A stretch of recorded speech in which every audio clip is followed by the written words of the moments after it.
You're listening to Luxury Insider, a podcast that highlights the hottest trends and innovations in the world of luxury, hosted by Invennt Luxe. Hit that subscribe button now so you don't miss an episode. Now sit back, relax, and enjoy the show.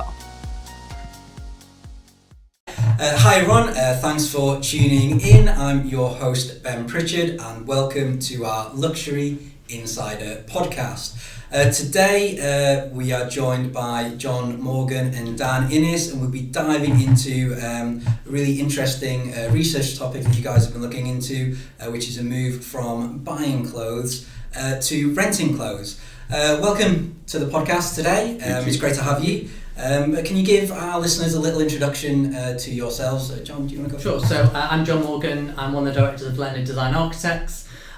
We have 5 offices across the world, and we act for many big retailer and fashion brands. And my name's Dan Innes, and I'm the founder of Innesco, and we're an international marketing agency based here in London, working with some of the largest and most ambitious property developers around the world, and they engage very closely with some of the brands that we'll be talking about today. Fantastic. Well, thanks for joining us, and I think it'll be a really interesting topic, certainly a topic I know little about myself, so I'm really looking forward to being educated myself today. Before we get into sort of the topic, what made you guys look into it? What was the inspiration to start the research in the first place? I guess it was you'd organised a round table event, and one of our clients was there, and at the end of the event they kind of set us this challenge of what's going to happen in the industry when people stop buying clothes and start renting them. And we spoke about that weekend. There's something really exciting about this as well, and it just grew from there. There's a real shift that we've been monitoring for quite a few years now. It actually originally stems from the sort of fascination with the millennial market and their shift and change in consumer behaviours. And so that clearly has been dating back 2016, 2017, 2018. And as John said, some of the conversations we've been having have been, well, what happens when people start thinking about their consumption and how much they're actually buying and how many clothes they actually need, and whether or not they're perhaps wearing their clothes as much as they think they are, or buying clothes and they're not even wearing them. They're staying in their cupboards with their tags on still. And is that good for the environment? Because clearly that's a huge emphasis for the millennial market. Definitely, and we've seen the interest growing from when we started working research for one client. A lot of interest from European brands, but also Korean brands as well, are really interested in trying to get their head around it before it happens. I think is the key thing. It's a cultural shift in the consumers that is driving this view of needing things that are more sustainable from an environmental point of view as well as a financial point of view. Yeah, exactly, and really, I think the timing of this discussion today really is perfect after COP26. Definitely. Everybody's thinking about what does the circular economy of fashion actually look like. Some of the biggest brands around the world have begun to start looking at this in terms of, from a long-term perspective, will they retain those customers for the long term if they don't actually want to buy their products for into the longer term? So there have been some big brands. Definitely, and I think there are many people who've written about retail futurists like Howard Saunders, who talks about if everybody wore all the clothes they owned until they fell to pieces, regardless of fashion, you would never need to buy another item of clothing again, except children's clothes. Okay, so suddenly if you're a fashion brand and you open a shop, you're building something that nobody needs in the world, and therefore that's the challenge that is faced these retailers, and that we are seeing in terms of how, from Dan's team, how you communicate with the consumer, and from our perspective how you design the physical retail environment, because these retailers want the physical environment. We know the consumers want it, but they're looking at their wardrobes thinking a level of guilt, I guess it is, in terms of buying more clothes or buying fast fashion, or where those clothes come from as well. And that's been a real kind of groundswell for not just those years I just mentioned from 2017-18, but even 10 years ago. Actually the project I met John working on in Westfield in Stratford, right then the absolute topic was will online retail eclipse high street retail? And the discussion then was we should be embracing the arrival of digital and how it can actually improve the customer experience for people when they come into store. And so, we have the front page in Draper's magazine with the lead developer at Westfield talking to fashion operators to say, we want to embrace digital. But 10 years on, 11 years on from that, now it's very much about, well, can we also be sustainable without losing that customer engagement? And and what it means for the high street stores is those high street stores need to work harder to build a different kind of relationship, perhaps. It doesn't necessarily mean buying another jacket. It could be, come to events or other promotions. Because that the customer retention, so many people have their favourite brands, don't they, when they're growing up and everything. They'll always go to the same shop because that's what they think fits better on them, or they like the experience. A fashion brand is often more than just the clothes or the goods, the items. It's about the story, they're telling in the advertising. I mean, if you buy, if you buy a Belstaff jacket, you're not going to be buying a Belstaff jacket every other month. You're going to probably buy one every year or every other year if you're that focused on that brand. But you want to live that brand and be engaged with them. It's funnily enough, it's something that the car industry has been doing for quite some time. So BMW, Audi, they're organising sporting events, talking events, evening drinks receptions, because you want to be part of the BMW or the Audi experience. But fashion brands are really switching onto that now. Yeah, I mean, brands like Dunhill, an amazing brand, but they were commissioning Just So London, a short film company, produce a film to be able to invite their customers to come to a preview evening in London of the film. That's how hard these brands are having to work to retain their customer base as well. And it's interesting you say about the Westfield Stratford example. For me, there was an interesting shift when we worked on Westfield London and we opened the Mary Portas Living and Giving shop. A charity shop. We opened it in the luxury village, the luxury part of Westfield London. And the response was phenomenal of people wanting to buy second-hand clothes. This huge shift, and so many retailers. You look at H&M have set up the H&M Foundation. Where they're asking young, bright, clever people for ideas in how to change the market and change the H&M brand, and that's because they're searching for the answer. And those brands, I think, will find the answer more quickly than others. So how others. does a consumer's relationship with the experience of buying change then when you're hiring instead of shopping? So is the idea, so from a retail perspective, from what you'll be designing in the future, how does that change the layout, what is expected of a space, and what will I as a consumer experience when I now come to shop? Yeah. Well, do you want to talk about the kind of communication first, well, and I'll talk about the I mean, I think it all stems back to the role of developing and building a strong brand, and that customer retention that you were mentioning in terms of how do you get in front of your customer, how do you then sell to your customer, and then how do you retain them? So all of those elements that we talked about there with Dunhill, Audi, BMW, everything,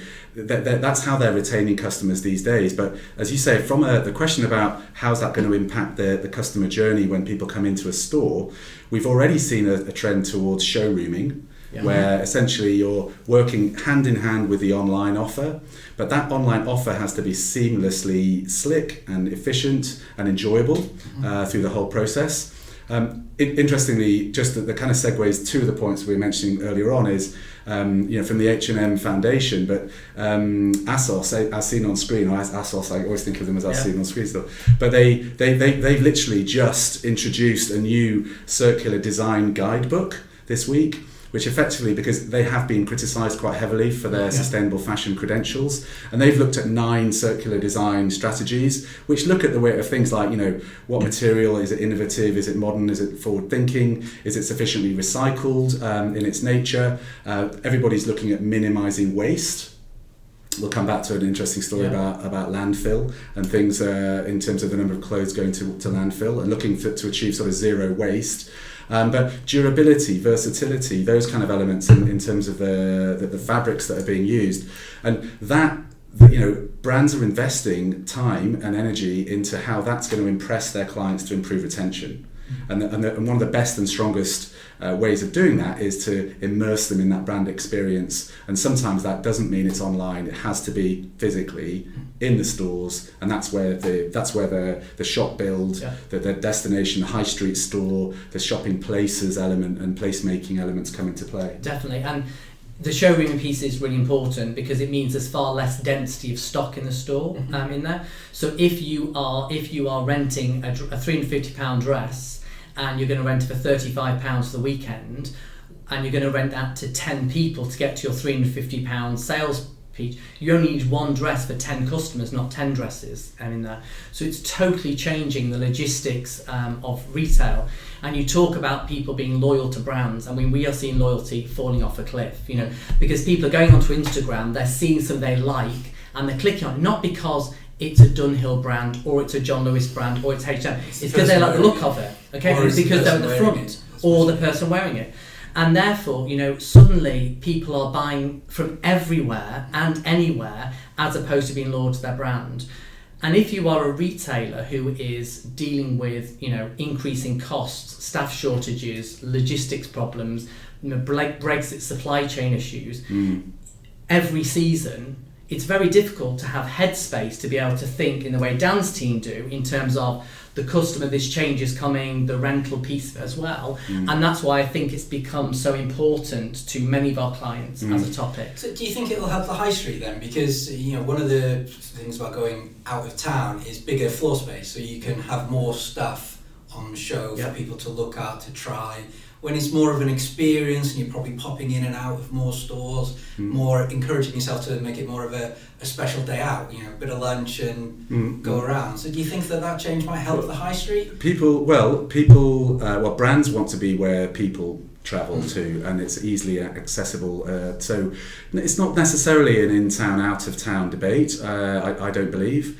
But it is to do with accessibility. But just on the point about the £350 dress and the £35 rental, it kind of one of the key things that M&S has launched only this week actually is a new rental offer.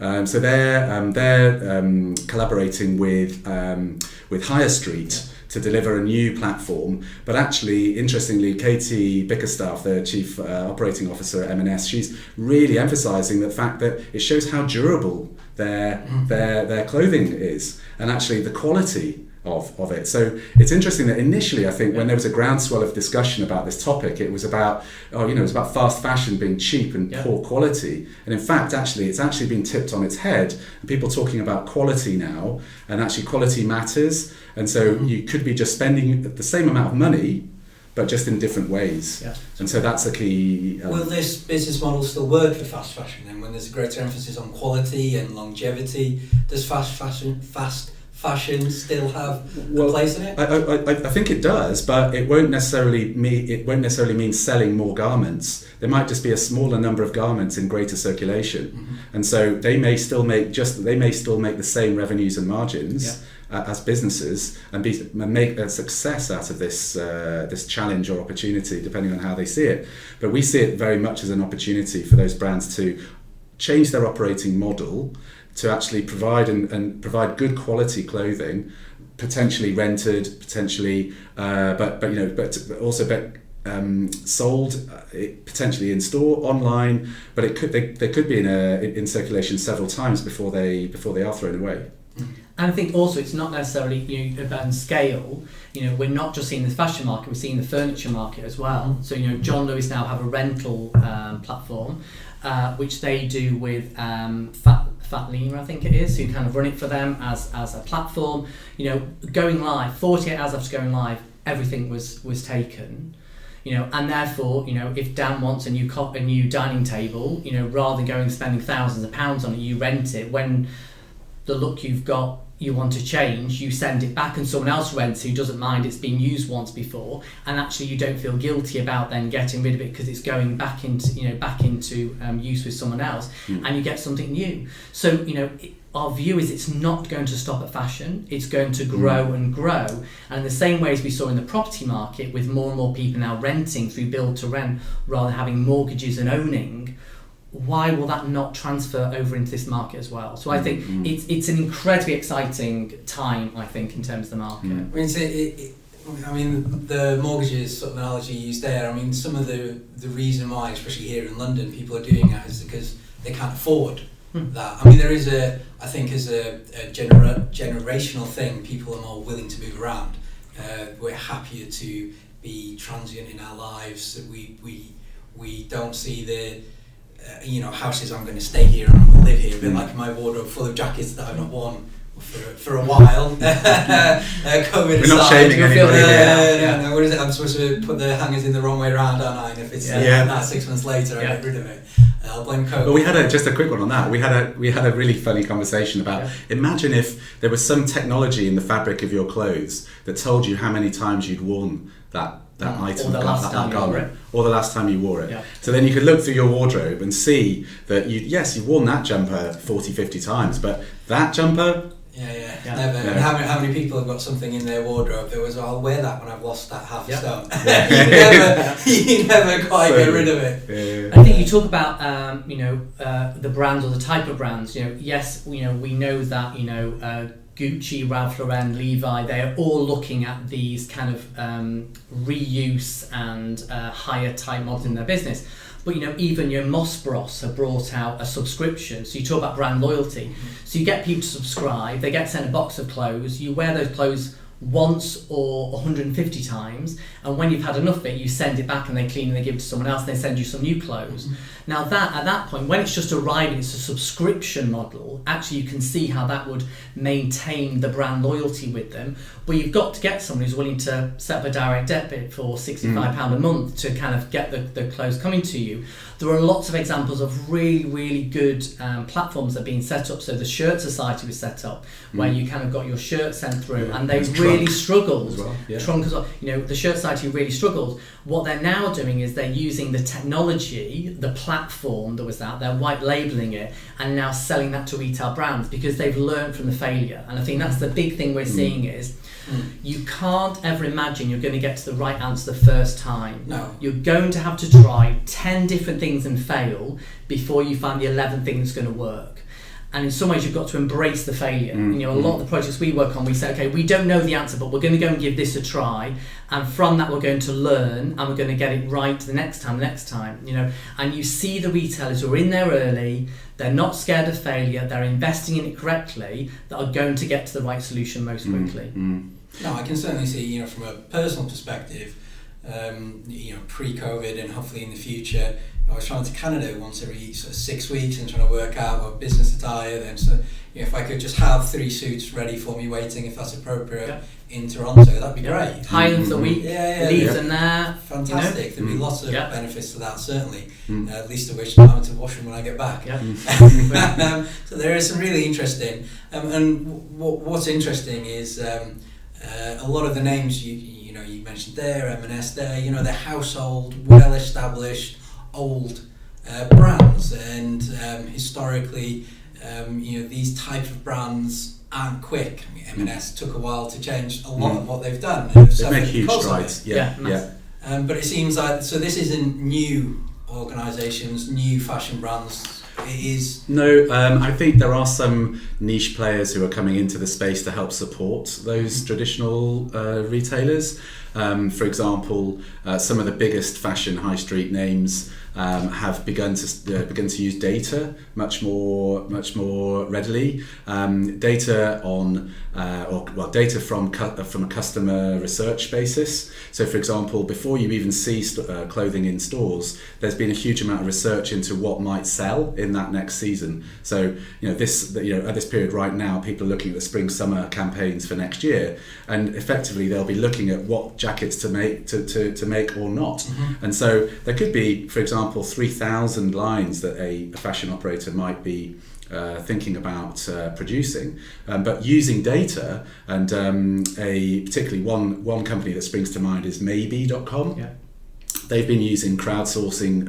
They use a crowdsource pool of consumers to actually comment on these potential 3,000, for example, and then so they can whittle that down to 1,000. So clearly it's quite obvious that there's a 2,000 unit drop there of efficiencies, back to that research that we were talking about in terms of how retailers will save money, be more efficient and more sustainable. And I think we know that all these retailers are looking to try and find these new platforms, and often they will find those in those small startups who are trying it. So like the Shirt Society, or we're tracking one, it's called Redress West Bridgeford, which is two ladies who are set up a platform all on Instagram.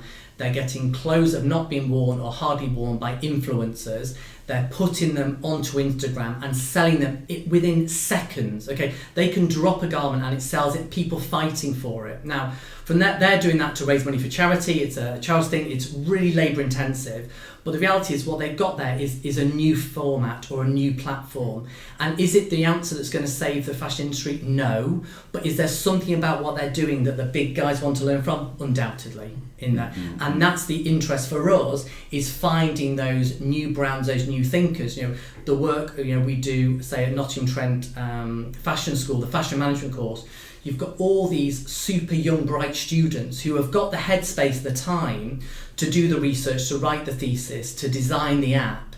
And actually you want those fashion houses need to get into those young people and these new clever ideas that we feel is where the next generation is going to come from. It's amazing how consumer wants is impacting not just the fashion industry but the construction industry in terms of what we're building, what we should be building, and what should be made. So it's amazing how what the consumer wants is really making a massive impact on the future of two industries.